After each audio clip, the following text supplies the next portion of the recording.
How many minutes are there in a year? It's actually the same number of heart attack deaths per year in the United States alone. That's 525,600. That's right, one person in the US dies of a heart attack every minute. One of those was my dad, who died of his second heart attack in 2006. So I have a personal interest in cardiovascular disease, which has driven me to attain the highest levels of knowledge and excellence that I can to help my patients and colleagues. It's too late for my dad, but it's not too late to help and even save those in our families and the patients in your practice and mine. Cardiovascular disease is the #1 cause of death in the world, the greatest unnecessary disease of our time. It affects over 81 million adult Americans. That's 1 in 3 American adults, over 1/4 of the entire US population. There are over 850,000 deaths per year in the US alone. Cardiovascular disease includes hypertension, which affects some 30 million people in the US, coronary artery disease, stroke, and congestive heart failure. And do you know what the most common cause of death is? Blood clots. Now imagine that. If you and I can prevent blood clots, we can actually help prevent half of all disease and premature death.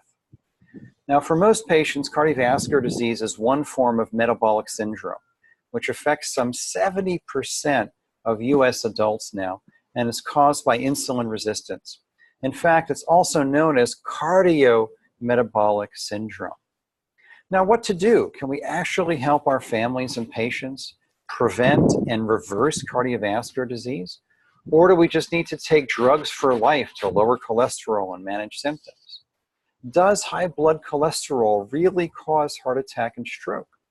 Is 140/90 really the upper limit for blood pressure? Is there any way to safely prevent blood clots, which again cause most heart attack and stroke? And is there an autoimmune component to some patients' cardiovascular disease?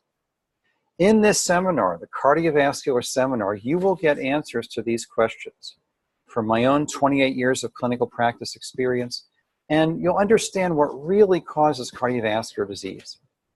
You'll learn powerful diet, lifestyle, and natural medicine tools to prevent and reverse this devastating condition. And you'll learn the relevant laboratory assessment tools for assessing cardiovascular risk. Now, here's some of what you're going to learn when you attend the cardiovascular seminar. We're going to review cardiovascular physiology and pathology. We're going to look at statistics, the current epidemiological statistics related to cardiovascular disease and the other leading causes of death. We're going to look at cholesterol and blood pressure and see if there's some truth-telling or some things that we can really learn about what's going on there. You're going to learn clinically relevant laboratory evaluation.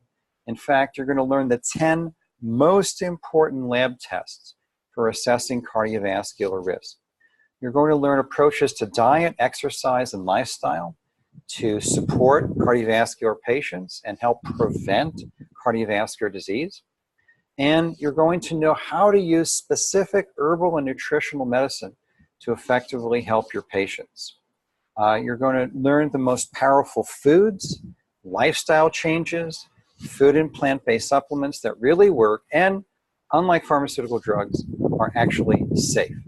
Now, because of the staggering prevalence of this almost entirely unnecessary class of disease, this is one of the most important and practical seminars that you can take to become a better clinician.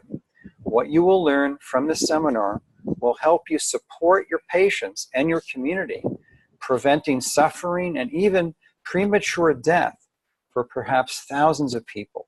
So I really encourage you to join us for the cardiovascular seminar to help your patients and improve your patient care in this critical area of practice.